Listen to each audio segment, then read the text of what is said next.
What's going on, everybody? Oh man, figured I'd give y'all a little update on James's truck.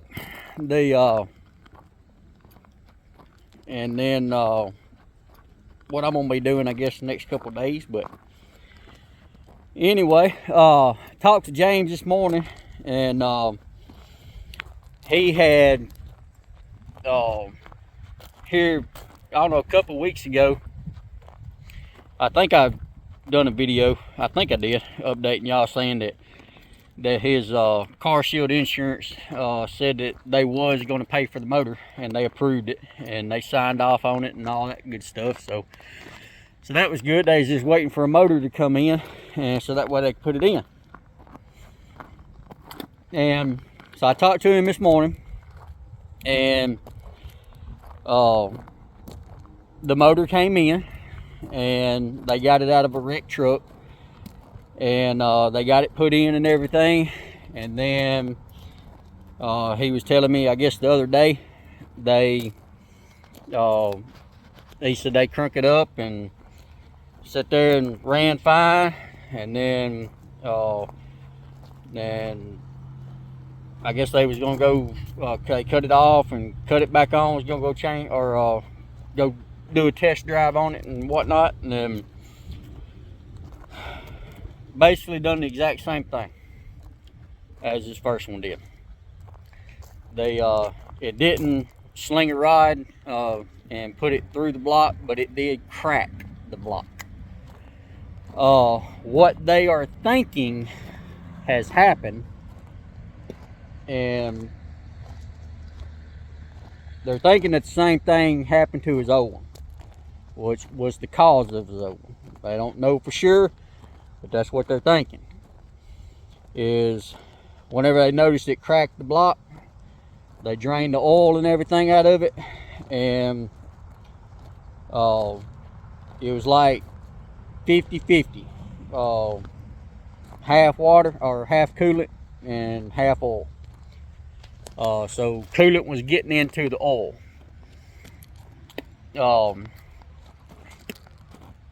Don't know if that, like I said,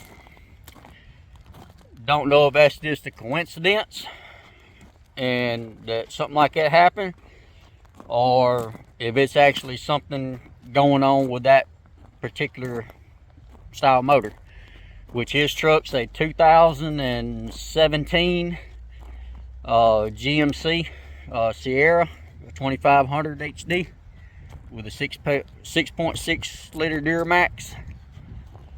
So I don't know if that's something going on with a lot of them year model Duramaxes. I don't know. I know several people who's got Duramaxes and they ain't had no problem. My buddy C Farmer, he has a 2018, and his has got probably over 350,000 miles out of it, and he ain't had no problems. But if any of y'all have ever had trouble, if any of y'all ever has in that year range, 2017, 18, I guess that year, 16, I guess, whatever, and in the Duramax, if y'all had any problems like that with coolant getting into the oil, leave a comment. Let me know if y'all found out anything, why it was doing that, anything like that. So that's, I don't know. As to me, it just sounds sort of funny that happened to two engines back to back, and I don't know how many miles was on the one that they put in, that they got out of the wreck truck, or how long it had been sitting. I don't know. Don't know if it could have been damaged in the wreck. I don't know. But they said whenever they put it in that it wasn't cracked, and after they test drove it, came back and the block was cracked. Don't know. I'm just here giving y'all an update. So But like I said, if any of y'all have ever had that problem, leave it in the comments. Let me know and let others know that might have that Duramax and maybe having a problem or something. I don't know, or something that they can keep. If y'all do have a Duramax, like I did, I just called Steve Farmer just a while ago and told him about it, and I told him, I said that this could be something that that you might want to keep an eye on. But anyway, apparently Car Shield, they called him and told him that, hey, this motor was bad, so they're supposed to be getting him another one. And the only problem is he's just having to wait. And of course, this truck's been in the shop for what, I don't know, almost 2 months now. So hopefully they hurry up and get it fixed and he can get his truck back. But he's still doing good. He's still driving a dump truck and all that mess. So but anyway, I'm finna get ready to get off here. I gotta do some things to the truck. Finally got me a load. Finally gonna be going back to Indiana. I bet all y'all thinking, hell, he done taken a big long vacation. Well, like I said, I had my timber cut, and so I've been doing a lot of stuff around here, and everything it still looks like a tornado hit it out here. So I'm just trying to get a lot of this stuff piled up, which a lot of it they already done, but I'm still trying to get a little bit more. And then I've been wanting to get out here and burn it, but it just keeps being so windy, and I don't want to take a chance of lighting this stuff on fire, because the way sometimes it'll work is it'll be nice and pleasant, and then as soon as you light it and it gets going good, and then the wind's gonna pick up, and then it can get away with you, and I sure don't want that. So don't want it burning down my house, or don't want it getting on somebody else's land or anything like that. So I mean, there ain't nothing but dirt around all the piles, but still them embers and stuff, they can go flying. And so that's what a lot of people don't think about whenever they're doing fires. It's not really the fire that gets away from you. It's then you may have a good fire burn whatever around it to keep it from getting away, but them embers, they get up and start floating, then they get into a dry spot, and then it catches fire somewhere else, and you may not even know it till it's too late. But anyway, yeah, I got up early this morning and just been keeping a close eye on the load board. And I had one that I saw that I was hoping I would have gotten. It was a last week. It was a Port St. Lucie, Florida, and as soon as I clicked it, it was gone. Load being considered for dispatch. So I told myself last night I'm gonna get up early this morning and just keep an eye on the load board. And I tell you what, as soon as it pops up on the load board, you can't even breathe, and it's gone. And so you gotta be quick. And I saw a couple Californias on there that I clicked on. I was gonna get them. I saw an Oregon, and they was gone. So finally, around about, I guess about 12 o'clock. It's around about 2:30, 3 o'clock now, but around about 12 o'clock, I guess they loaded some Mississippi and Alabama loads, and then I saw Belden, Mississippi pop up. So I clicked on it, and luckily I got it. So it's going to be a 39-foot Arcadia fifth wheel. I'll be leaving in the morning, going up to Indiana to get it. So it's been probably, I'm going to say, a couple of months since I've been to Indiana. Like I said, I've still been pulling fifth wheels. I haven't been going to Indiana to get them. I've been going, or they just been transfers, like from my local store to another store, and basically be on the backhaul board. So I'll pick those, and that way, I mean, they're short. I mean, yeah, they don't pay that much, but I ain't got the pull-in fee, and I ain't got a deadhead all the way to Indiana to get it. So I just been doing several of those these last couple months, and plus that keeps me around the house. I'm basically, whenever I go get it, it's a day job. So get it and deliver it and be back home in a day. But anyway, turn y'all around here. I got some things I gotta do to the truck. I gotta wash it, or at least spray it off, get some of the dirt off of it. But on the way up, I'll probably stop in Glendale, Kentucky, and up there at the Blue Beacon and get her a good bath. So turn y'all around here. So my chicken lights on the front, I don't know if I clipped the wire or something like that when I was taking my fire lights off and putting them on the Tahoe, but none of my lights on the bumper are working. These are not working. My chicken lights are not working. The ones on my running board, they're working, but none of the ones on the bumper, none of them are working. So got to figure out what's going on with that. If I didn't get it fixed, I don't think it'll be that big of a deal, but you know, they say that DOT, if you got a light on it, it's got to be burning. So I'm gonna try to get that fixed and everything. But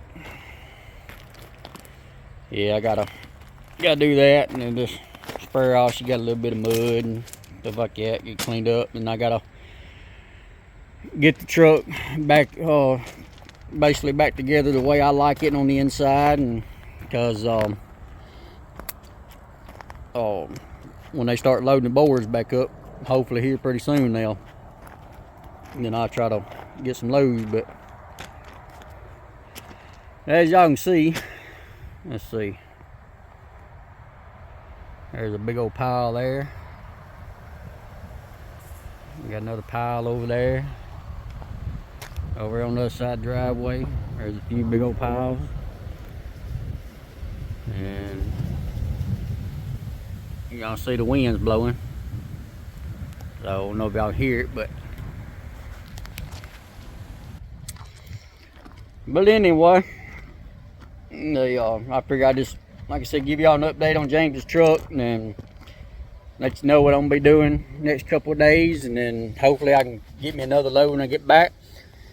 Had some people been talking about the I was talking to Sea Farmer earlier, and he was asking me what's my take on all this, and he said he's had people text him, email, comments, all that stuff about what's going on with the load board and stuff.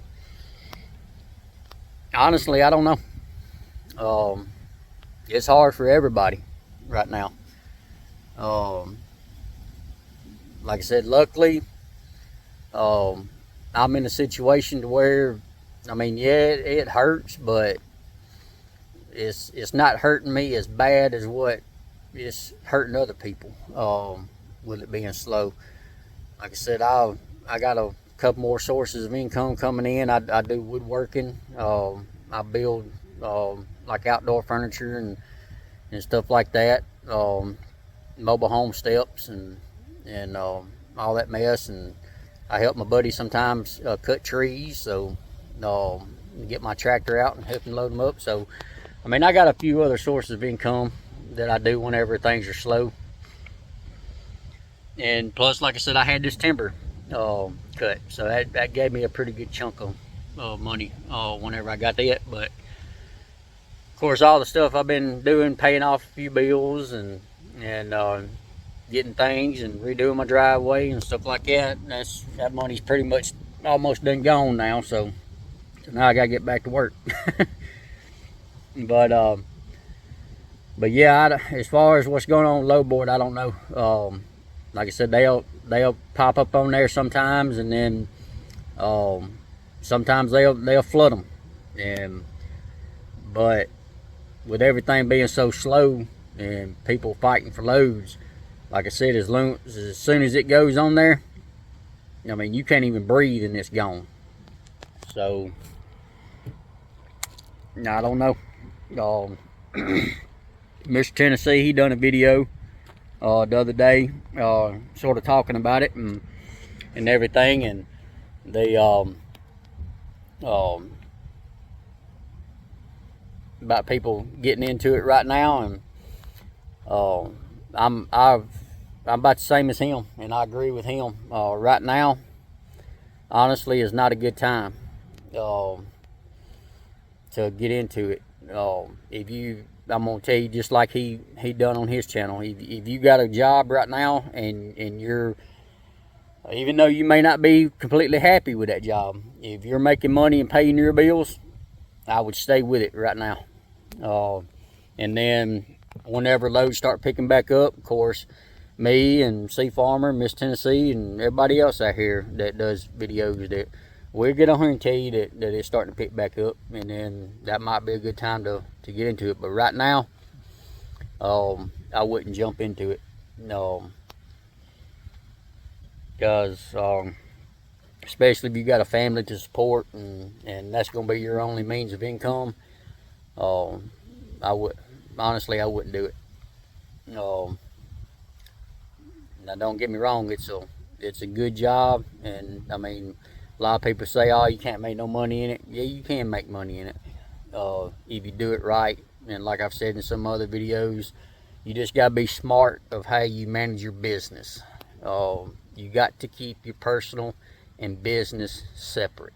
You can't put them together. That's how a lot of people fail. And so you just gotta, when things are going good, you gotta take advantage of it and put that money back for the slow time. Just like whenever I was mowing yards and stuff. And I mean, I knew winter was coming, so during the summer I'd make money, I'd put it back enough to get me at least halfway through the winter, and then I'd do my woodworking and stuff like that during the winter, or whatever else I could do. So, but yeah, like I said, as far as going out here and buying a brand new truck and having to outfit it and get your hitch and all that stuff put on, not a good time. Now if it's something that you want to do, and like Miss Tennessee said, if you already have a truck and you just don't have the things that you need, such as the hitch, the fifth wheel hitch, the tank, stuff like that, if you have the extra money, go ahead and start getting a little bit at a time. Get you a tank, get you a hitch, get you a fifth wheel hitch. Maybe out of one or two checks that you got from your job right now, save up, get you a tank, and then a couple more checks, get you a hitch. And that way, whenever the industry starts picking back up, and you're ready to make that jump, then you've already got it all set up. You're not out of pocket anything. So the only thing that you really have to be out of pocket is getting your DOT inspection done on your truck. I mean, I wouldn't do that just yet, because you got to do that every year. So might as well just wait and get your first one right before you get ready to start. But you can get your mud flaps and your rock guard and all that stuff. Just get a little bit at a time, so that way whenever everything's done and the industry starts booming again, then you're ready to go. But that's my 2 cents on that. But like I said, hopefully it'll start picking back up. I can't tell you when, because I don't know. If I knew, I'd tell you. I will tell you this. They made, some of these transport companies, they may know something that we don't know, because some of them are still hiring. Why right now, I have no idea. I don't know if it's because everything's slowing down, people are leaving, so they're basically trying to replace those people. I don't know. A lot of people are jumping ship and going to a different company. Why you do that, I have no idea. Because it ain't no better at the other company. And I mean, I don't know any other companies, but I've been out here in this industry long enough, trucking, and I used to think the same thing. Hell, I'd go somewhere else, and it don't always work like that. Grass ain't always greener on the other side. Like that old saying goes, if the grass is greener on the other side, it's usually because it's fertilized with bullshit. So you can take that for what it's worth. But all the transport companies are hurting right now. I don't care what any of them says. But I went down and talked to my local dealership a while ago and just asked him, hey, what are y'all sales still doing good? And they said, yeah, they're still doing fine. And then I asked them, I said, well, what about y'all's inventory looking like for the future? And they said they got like 50 units on order right now, and they're just waiting to get. Of course, with the RV manufacturers, with them being slow and stuff like that, then of course it's taking longer to build them, I guess. But like I said, hopefully all that stuff will pick up pretty soon, and then load boards will start flooding back, and we'll be so busy that we'll be begging for a break. So I don't know. But anyway, I don't want to make this video too long. It's already about 21 minutes, so I'm gonna go ahead and get off here. Like I said, I got some stuff to do. Went ahead and got fuel, and now I gotta try to figure out these lights and get my truck ready to go for in the morning. So anyway, if y'all don't mind, y'all like, share, subscribe. And again, if y'all know anything about what's going on in the with these manufacturers, or the things being so slow or something like that, leave it in the comments. I if it's just rumors, hearsay, that you heard it from somebody, that they heard it from somebody else, then they heard it from somebody else. No, I don't want none of that. If you have some good, legitimate information, then leave it in the comments. And then the same thing goes for James's truck. If y'all have that year model Duramax and y'all been having trouble out of it, especially with it throwing a rod or coolant getting into the oil or anything like that, leave that in the comments. Let me know what you found out. So anyway, we're gonna get off here, and I guess I'll go ahead and post this video today, and then here in a couple of days I'll get back with y'all again, and because I'm gonna be doing a video of going up to Indiana when I leave in the morning and getting that unit. So whenever I get back from it, then I'll post that video. So, but as always, y'all be safe out there. Semper Fi.